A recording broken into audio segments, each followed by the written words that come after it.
ao Chá das 5 Cultural. Meu nome é David Chu, sou fundador e diretor artístico do Rio Cello. Hoje eu gostaria de convidar grandes músicos brasileiros, Gilson Pranzetta, arranjador, pianista e compositor, e o músico Mauro Sinise, saxofonista e flautista. Quanto tempo você toca, compõe e faz arranjo? Eu comecei a estudar acordeon com 9 anos de idade e aos 10 eu já tocava profissionalmente. Era uma dupla que eu tinha com meu irmão, eu e o Gelson, que era a dupla ping-pong. Nós tocávamos profissionalmente e tocávamos todo domingo no fã-clube Mirim de Brasipina. Aos 16 comecei a compor, né? E comecei a estudar piano com 10 anos, né? Como falei, 10 para 11. E com 16 comecei a compor e assim foi, já tenho 64 anos e depois comecei a fazer arranjos a partir dos anos 70 e nunca mais parei, né? De compor, de tocar, de fazer arranjo, é a minha vida. Bom, como eu comecei a tocar em 1972, comecei a estudar em 70, 72 eu já estava trabalhando, tocando e tal. Então, eu já tenho quase 50 anos, 48 anos. Qual foi sua primeira inspiração? Foi num domingo de manhã em Brasipina, no Cinema Santa Cecília, uma apresentação de Chiquinho do Acordeon e Luiz Gonzaga. Eu com meu irmão estávamos assistindo essa festa, esse concerto, né, deles. E chegamos em casa, vamos tocar o que eles tocaram. Era tudo tão fácil. Chegamos em casa, não conseguimos tocar nada que eles tocaram, porque parecia fácil, mas não era tão fácil. Então essa foi o primeiro impulso para a vida musical que eu senti, que eu fui atraído, foi nessa situação. Bom, acho que meus dois professores, Odete Ernest Dias de flauta e Paulo Moura de saxofone, foram uma grande referência, mas um músico que me mexeu com a minha cabeça foi o trompetista Miles Davis. Realmente, acho que foi a minha primeira grande inspiração. Quando você decidiu embarcar na carreira da música, musical e profissional?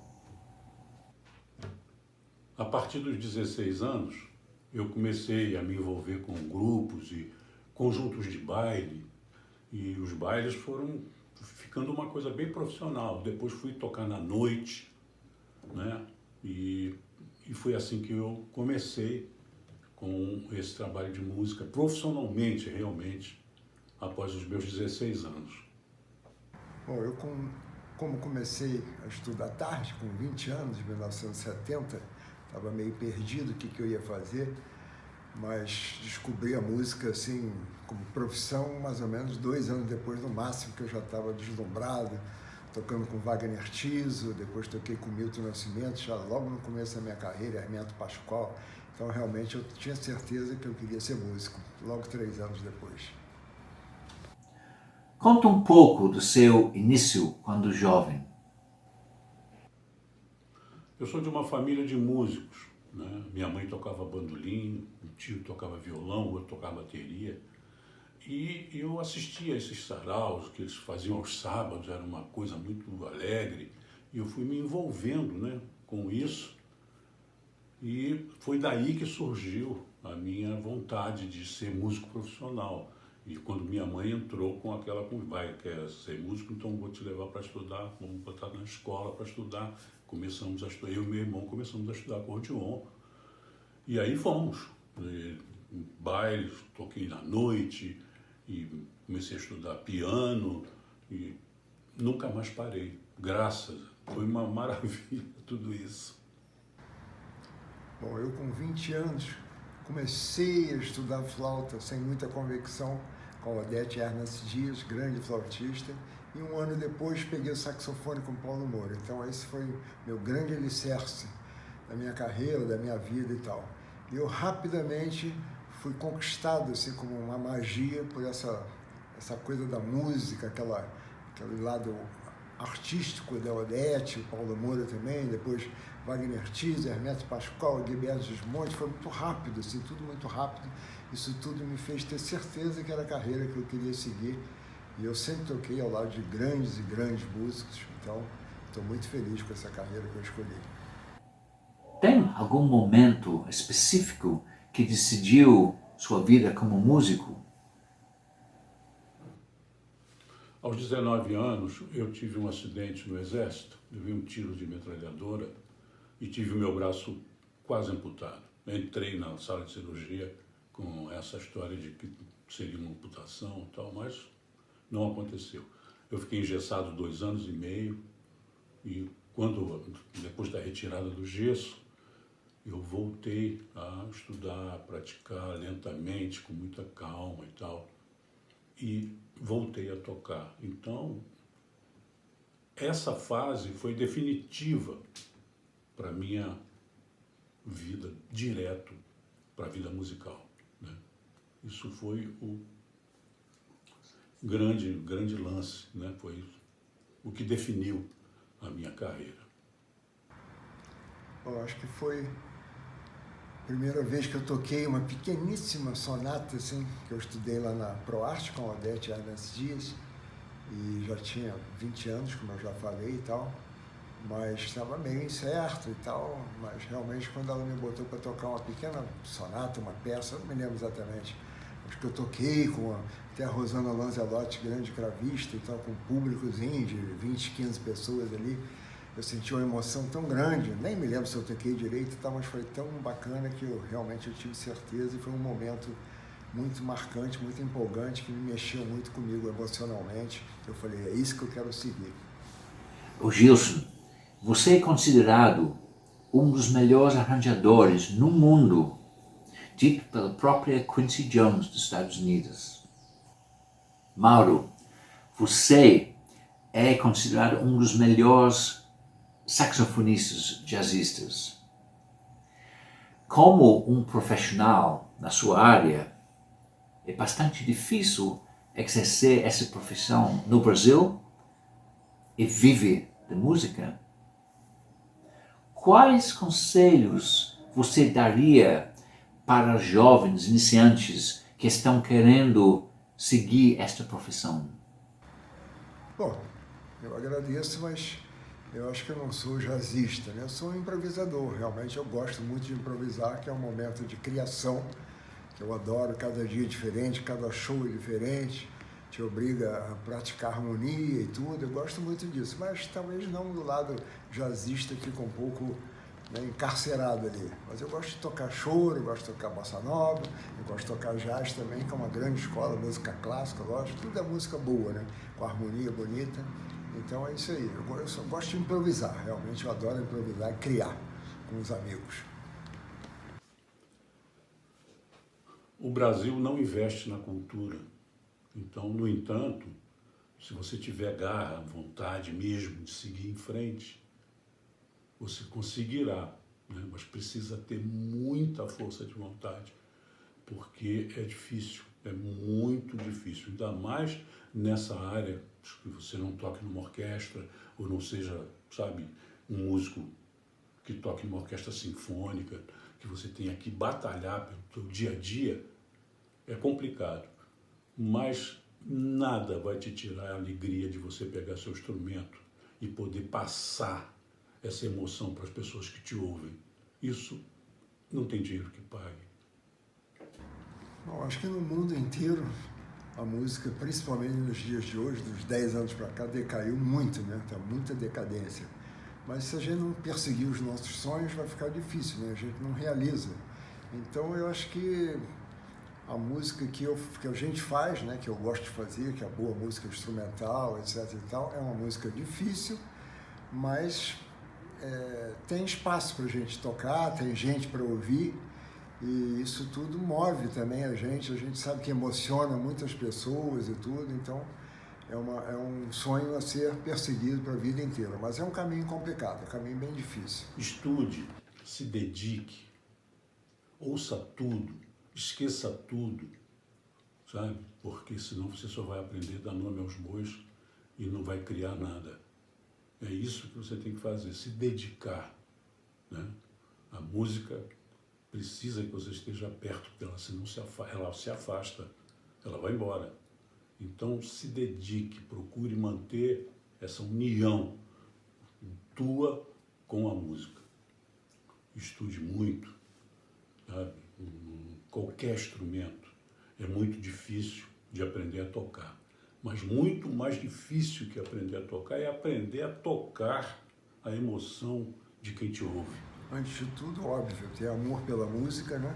Porque é uma profissão muito, muito complicada, como tantas outras, e ter um bom professor, se possível, se cercar sempre de bons músicos, ouvir muita música boa, seja lá qual for o seu estilo, não se fechar só em ser músico clássico ou ser músico de jazz, de bossa nova, ou de choro, enfim, ter uma cabeça aberta, porque a música é um universo infinito. Então, ouvir muita coisa boa, estar cercado de bons músicos, estar sempre estudando, sempre pesquisando, estudando, estar perto do seu instrumento, que o instrumento também fica perto de você, assim como a sua namorada, a sua mulher, fica tudo mais fácil. Mas, de qualquer maneira, bola para frente e acredite no que você está sonhando.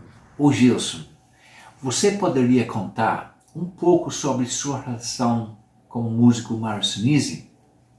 E como você relembra seu primeiro encontro com ele e comigo? Assim como das nossas experiências profissionais. Eu e Mauro estamos juntos há 30 anos, né, com esse duo.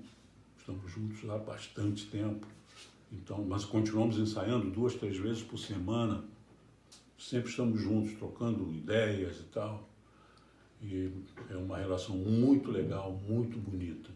E o David, eu conheci o David numa gravação, que eu tinha feito um arranjo para Elisete Cardoso, e à noite chamamos o David, ele foi gravar, e nunca mais nos separamos e acabou ele fazendo parte do duo, que agora é um trio, né? Então é isso aí, foi uma maravilha esse encontro. O David é um músico excelente, fico muito feliz de dividir essa emoção da música com ele e com o Mauro. Mauro, você poderia contar um pouco sobre sua relação com o músico, arranjador e compositor Gilson Peranzetta? E como você relembra seu primeiro encontro com ele e comigo, assim como das nossas experiências profissionais? Bom, com o Peranzetta, o Gilson Peranzetta, eu estou fazendo 30 anos esse ano de parceria, então é uma longa caminhada, uma longa amizade, e um músico excepcional, fantástico, eu adoro tocar com ele. E o David, eu acho que eu me lembro, assim, um dos primeiros concertos que a gente tocou com a Rosana Lanzelotti, grande cravista. Fizemos até uma pequena turnezinha, eu, o David e a Rosana. Então, acho que juntou, enfim, e o David com aquele som maravilhoso, aquele humor inglês, aquela cabeça muito legal, uma pessoa muito afetiva. Eu acho que juntou o Gilson também, já conheci, confesso que eu não lembro exatamente, já conheci o David de alguma gravação, alguma coisa. Eu sei que nós três dá o maior pé, porque a gente se gosta muito pessoalmente, que é fundamental, e musicalmente combina muito. Eu adoro tocar com o cello, fazer principalmente o som do sax. Quando eu toco, eu fico ouvindo o David tocar e tento imitar, vamos dizer, o som do cello para casar direitinho. Então fica uma combinação muito bacana, é um trio espetacular, muito bacana. A gente sempre se dá bem, sai dos concertos muito orgulhosos, assim, muito legal. Gilson, Mauro, muito obrigado por essa entrevista, muito bonito, e obrigado pela sua música. Vamos escutar um pouco da nossa música?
Música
Música